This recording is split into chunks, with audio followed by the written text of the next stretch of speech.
It's an early start for Iowa Washington. Time for some keys to the game.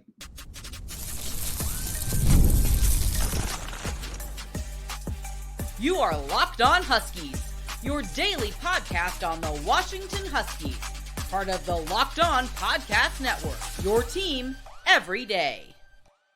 Welcome back in to another edition of the Locked On Huskies podcast. I'm Roman Tomashoff. That's Lars Hanson. He's site editor with Athlon Sports' Inside the Huskies. I'm the site editor with Huskies Wire. Thank you for making this your first watch or first listen today, as we are part of the Locked On Podcast Network, your team every day. And today's episode is brought to you by FanDuel. Place your first $5 bet. You'll get started with $200 in bonus bets guaranteed. Visit FanDuel.com to get started. Lars got a really fun show coming at the Everydayers today. It's our favorite show of the week, our keys to the game before a bye week next week. It's going to be a little different. We're going to have some different stuff coming at the Everydayers. Stay tuned for all that. So, as they all know, bold predictions, your score prediction, we'll get there. Defensive keys. But as always, we start on the offensive side of the ball. Lars, what is your first key to a Washington victory on offense over Iowa?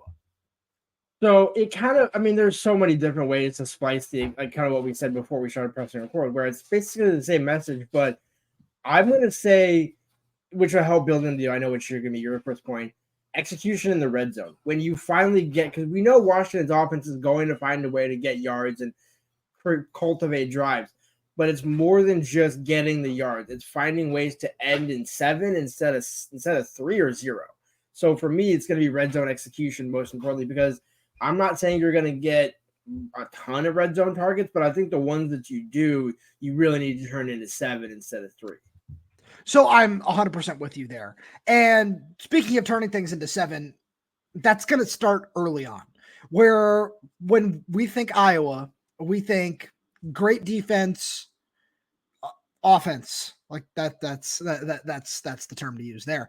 But when I look at this team, it comes down to starting fast, where Washington did a really good job of doing that against Michigan.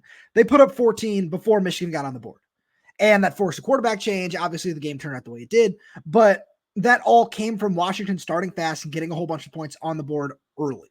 And if Washington can do that against Iowa, we saw what happened last week with Iowa against Ohio State, where obviously Ohio State's on a different level this year than UW is. But I feel the point remains the same in terms of the offense. We talked about the offense, on our Wednesday show, and just the way they're able to rack up yardage. And I feel like we can see something similar, where if Washington can, convert in the red zone, Lars, as you said, and find ways to establish themselves early and get a 2-score lead, preferably a 2-touchdown lead, but a 2-score lead, it's going to be really hard for Iowa to drop back and throw the ball a whole bunch and come back, not just because of UW secondary and how good it is, but because of their own limitations on that side of the ball.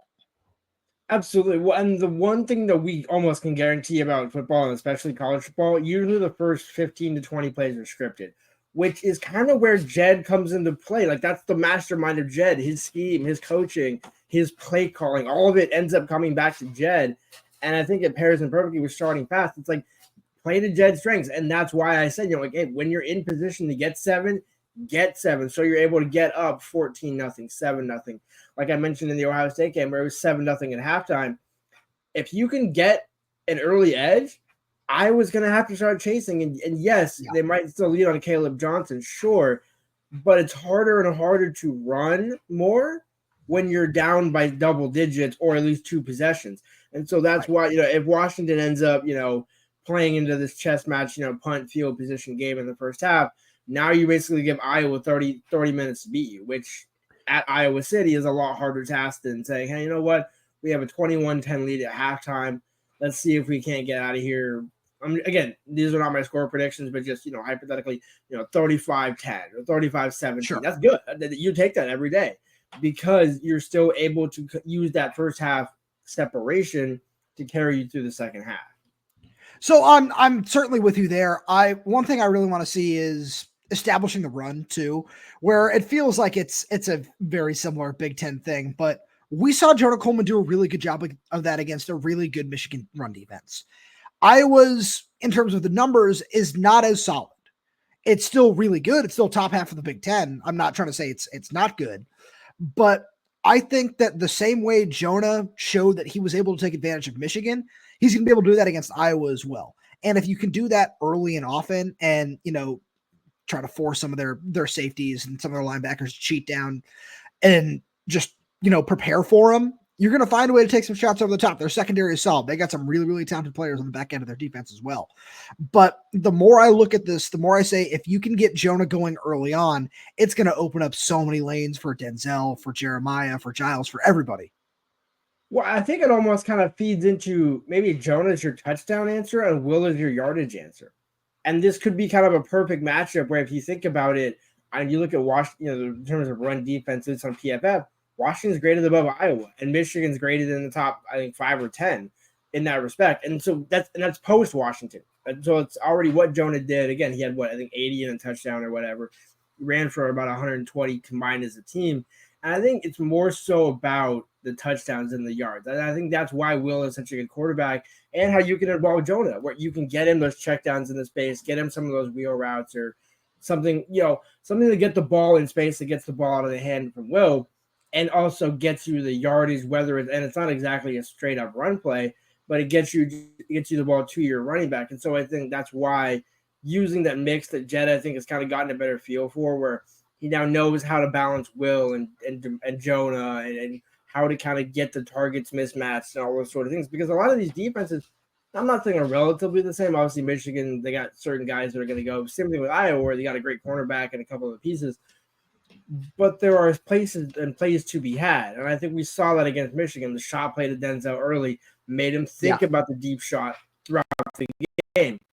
And so I'm not saying take a shot on the first play, but just those type of things where, okay, if Iowa's going to try and cheat to play the run, maybe drop a couple of screens in, maybe do a quick slant to Denzel where it's not the deep shot, but it's something in that similar mold where you're giving Iowa's defense something else to think about aside from just the obvious of establishing the run. So I'm glad you mentioned, a screen where this isn't necessarily one of my keys. It's something I'm really curious about over the course of this game. And, we talked to him on Tuesday, and Kaleki Latu has looked really, really awesome over the last couple of weeks. He's really become more incorporated in the offense. He led the whole game in catches against Michigan with 7. So, and he looked really good. And that's something where I'm really curious to see if they're going to continue growing with him in the offense and what that could look like, because that's one of those guys where he's somebody where if you get him involved somewhat frequently, it asks a linebacker to be a little bit more wary of him, where he's turned into a really, really solid run blocker as well. But it's asking linebackers to do more with him instead of saying, all right, with Colston Loveland, we knew when Michigan was running and when Michigan was going to pass. It seemed fairly obvious for the majority of the game what was coming. And as good as Colston is, it's a lot easier to defend him when you know what's coming.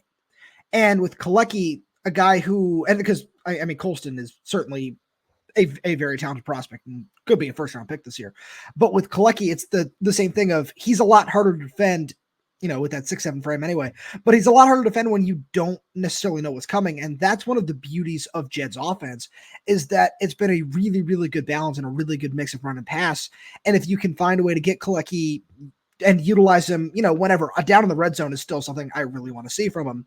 But if you can get him, 3, 4, 5 targets, that could end up working really, really well.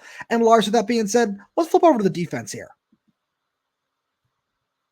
Right after a message from our friends over at ZBiotics. ZBiotics pre-alcohol probiotic drink is the world's first genetically engineered probiotic. It was invented by PhD scientists to tackle rough mornings after drinking. Here's how it works. When you drink alcohol, gets converted into a toxic byproduct in the gut. It's this byproduct, not dehydration, that's to blame for your rough next day. Pre-alcohol produces an enzyme to break this byproduct down. Just remember to make ZBiotics your first drink of the night. Drink responsibly, and you'll feel your best tomorrow.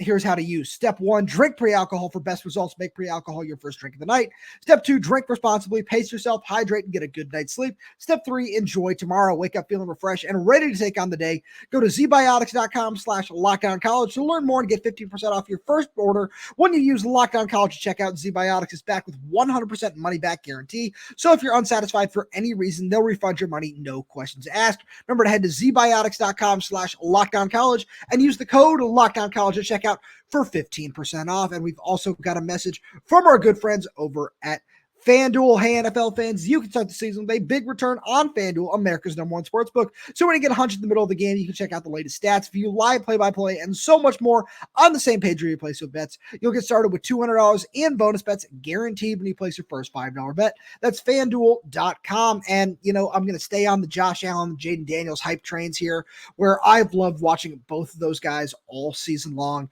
I love Josh and his MVP odds over on FanDuel. I love Jaden Daniels for Rookie of the Year. I also like them both to win this weekend. I'd go, you know, I consider throwing a little parlay down on the Commanders to beat the Ravens. That's going to be a really interesting game. And then Jets Bills is Monday Night Football. You should go check out all those odds and more on FanDuel. Lars, when you look at this Husky defense, Kaleb Johnson is certainly the number one key. I was trying to find a fun little play on words there. I just couldn't think of one. But Kaleb Johnson is certainly the number one key. And what do you think this defensive strategy is going to look like from Steve Belichick to contain him? So I would expect probably some more five-man fronts, similar to what we saw against Michigan. And honestly, the thing for me, and again, I will harp on this until the game is over and we get to see what the stats look like after the game. It's going to take team tackling. And I think that to me is why we're going to see more big three-man fronts. Maybe not as much nickel. You'll have some nickel, certainly, but I don't think necessarily teams have certainly kind of started to catch on to when Steve walks down a safety into the box. And so I'm not sure if that'll be as much of the solution. You'll still have Cam making plays. I'm not saying that. Yeah. But I just think it's going to start more with Logan and Jacob Bandis and the guys up front.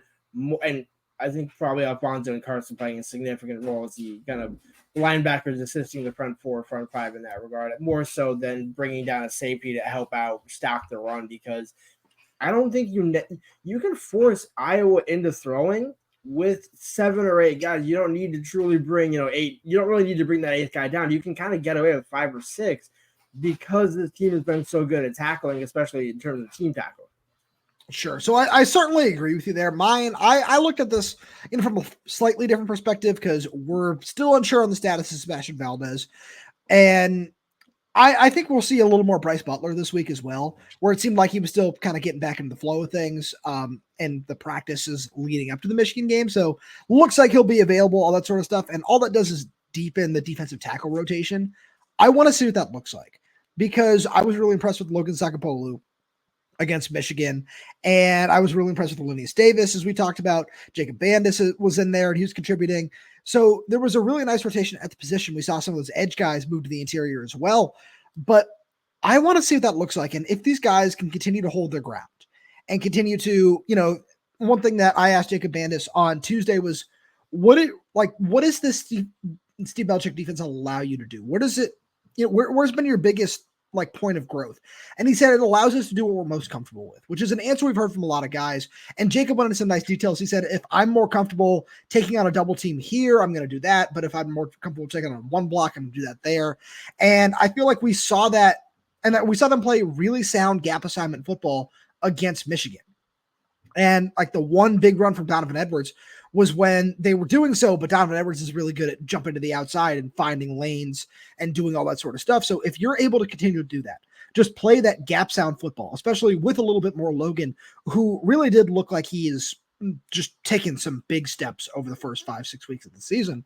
If he can do that in the middle and just really eat up a lot of double teams and create better opportunities for his teammates, it feels like it could be a long day for Kaleb Johnson. Where do you say, and this is going to feed off your point exactly, where do you think Washington ranks in terms of team PFF tackle grade going into this game? In the FBS or in the Big Ten? In the country. 7th. Second. All right. And you will not guess the first team. It's Massachusetts. So shout out to the Minutemen for UMass. That one. I was going to say shout out. I believe, actually, you know what? You know who's the head coach there now? I believe, correct me if I'm wrong on this, Jedd Fisch's former defensive coordinator at one point at Arizona, Don Brown. I believe. Oh, Dwayne Brown. I'll look that up for you. You keep going. I'll look that up for you. But the reason why I bring that up is because, again, it's gap assignment football, and that's why whenever a guy, whichever route Jacob Bandis or let's say Deshaun Lynch or Isaiah Ward or whichever guy ends up taking on whichever blocks, it doesn't seem like there is somebody else that gets kind of left out of the mix or, put in the bad spot because Bandis decided to take this route instead of that route. Where we saw that from, again, not the defense, we saw it from some offensive linemen last year, which is, okay, why are we blocking? Who are we blocking? What's going on here? Sure. And you see a sack allowed. It's like, well, he didn't allow the sack, but nobody else communicated and picked that up. That's, I think, the one thing that to me will separate this thing is communication on defense. That to me, I think if we can see some significant communication, that will allow Washington to be in better position to make those tackles, keep that high tackle rate up, which should allow Kaleb Mullins, who again has 77 more yards after contact than Jonah Coleman, who's the next highest yards after contact running back in the Big Ten. And Jonah's played one more game than Johnson has at Iowa, because Iowa's played 5 and Washington's played 6. So that's with an entire bonus game added onto that. So Kaleb Johnson, he's a tough customer. Again, like I said, he's no Ashton Genty, but then again, not many people are. So, but that's saying you're not Ashton Genty is not a slight. I mean, Jonah Coleman's also not Ashton Genty. They're both very tough running backs. Lars, I was thinking of Dwayne Aquina. You were right. Don Brown is the UMass head coach after being with Jedd in 2021. So I really like where you're going with this, because this all does come down to defending the run, right? And one thing that I'm really curious about in this aspect is the personnel groupings, where it seems like, especially last week, we didn't see as much Jordan Shaw, which, I mean, obviously when they went to a lot of heavier looks, you're not going to want to nickel back on the field. So are we going to see more safeties? Where I feel like we saw a decent amount of 3 safety looks with Cam Fav, Cam Broussard, and Mikel Esteen. I'm really curious about that. One guy who we haven't necessarily seen a lot of, and I'm curious if this is the kind of game where you want to work him in, is somebody like Justin Harrington, where it seems like he's a little buried in the safety rotation right now, where we've seen a lot of snaps from Vincent Holmes. We've seen Peyton Waters at times, where we haven't necessarily seen a bunch of Justin Harrington, where this is a guy at 6'3", 220 who moves really, really well at safety, but's got the size and physicality of a linebacker. And this is one of those guys where I'm curious if you want to try to incorporate him a little bit more into the game plan to see, or, obviously we know he's coming off the ACL tear from last year, and maybe they're not 100% comfortable with putting him out there, but who knows necessarily what all the reasoning behind that one is at this point in time. But that's a guy I'm really curious about. Do we see more of those 3 safety looks? Because we didn't necessarily see a lot of, light personnel like we're used to seeing in the old Pac-12 days. Obviously, right? It's the Big Ten now. Things are going to be a lot different. But the more I watch this defense, the more curious I am as to what the personnel grouping is going to look like, because, I don't know if we're going to see, maybe 5 defensive linemen at times. We're going to see that. We're going to see more 3 linebackers. In terms of personnel grouping as a whole, that's something that I think could be really, really key in this game. What's also the beauty of watching the defense is it's like, right. Pick. Do you want the Maserati, the Ferrari, or the Lamborghini? You have dealer's choice. And it's an interesting thing on Justin Harrington. I will say, I think also Cam Broussard establishing himself a little bit more has also helped Justin Harrington kind of just be a special teams guy. Did a quick PFF search. He has not played a defensive snap according to the PFF this season. Justin Harrington hasn't. Yeah. All of his snaps have come on special team coverage in some way, shape, or form. And I think, in a way, it was almost like you could hope the high end of him was coming in and being playing that Sheeta, nickel, Husky, star, whatever you want to call it, position that Jordan Shaw and Cam Broussard to a degree has taken some reps at. Dyson McCutcheon, too. Well, because we saw him a lot against Michigan. And I was gonna say, I think that's why there's so many different guys in this defense in this room. Where it's like you could also put Thad there, you could put Elijah as the third safety, you could put Mikel as the third safety. There's so many different guys, and to Steve's credit, he has not been afraid. I know I kind of took a little shot on that 39-yarder to Donovan Edwards that he had the touchdown on, but mostly it was a second team defense. If you take a look at the bodies on the field at that time.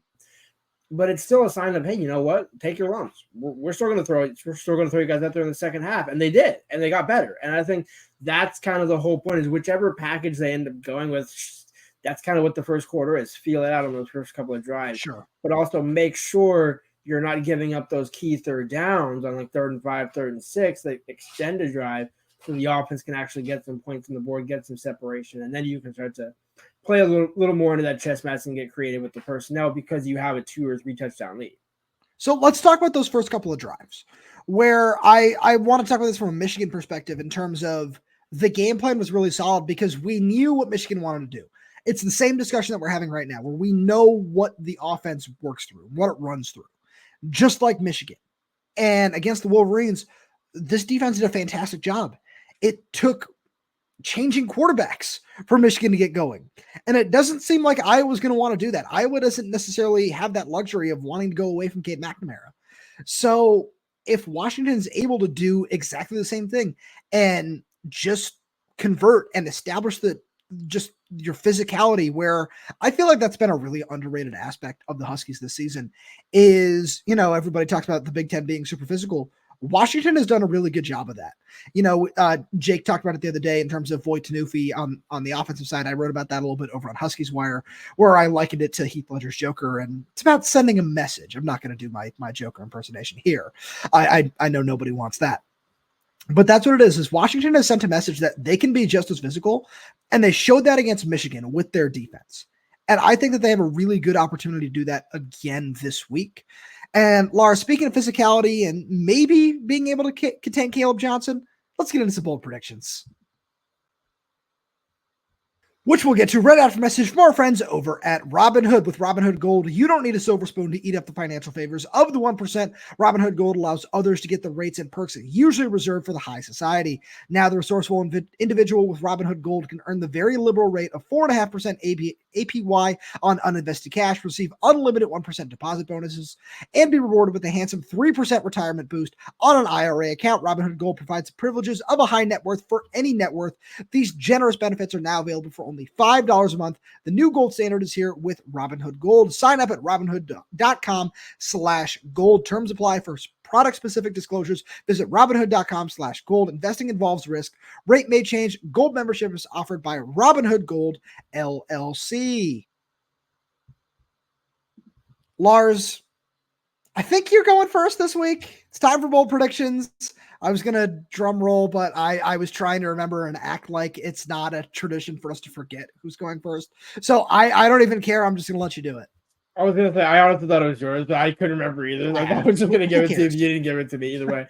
So I'm going to, where do I want to start here? Let's start probably with the old reliable. You know what? I haven't done this one in a while. Give me Will Rogers because he went under his usual 23 or 25 or whatever it was. 21 or 31 against Michigan. So we gotta get back to the Will well here. Let's go 25 of 29 for 312 yards and 2 touchdowns. I think that's pretty solid. I like that a lot. And no interceptions, to be clear. And okay, yeah, I was gonna say I didn't think so, but I like that a lot. Where this Iowa secondary is really solid. They got some really talented players in the back end of their defense, but Will has just been so efficient, and a lot of that's going to come down to the offensive line. And speaking of the offensive line, you're kind of giving me the Jonah one here. I always have a whole bunch prepared just in case, and I kind of always want to see where you're going, see which ones I want to go with here. So with Jonah, Iowa's run defense is a little better than Michigan's, or excuse me, a little worse than Michigan's in terms of the numbers, where they're still under 100 yards per game, rushing allowed. So I'm gonna change what I got here a little bit.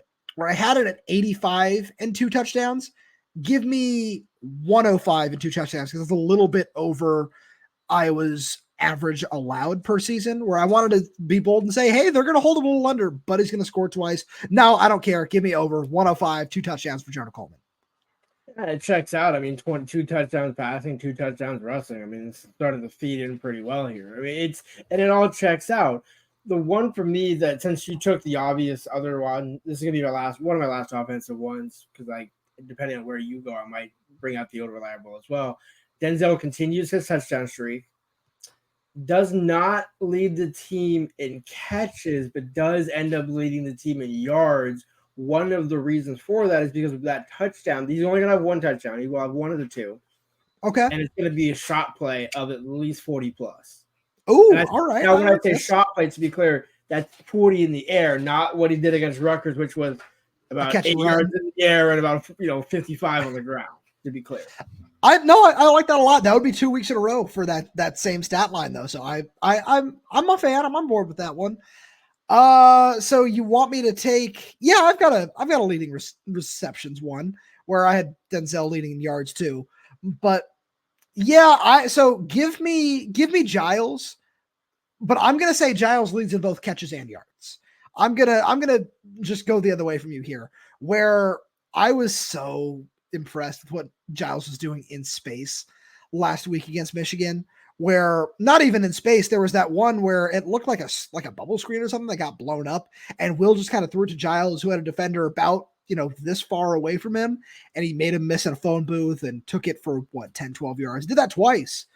He had a couple of really nice plays on that. So I think Giles is going to do something similar this week. So give me Giles Jackson, 7 catches, 95 yards, and he doesn't score the other touchdown. I'm going to double down here and say Jeremiah Hunter gets that second touchdown.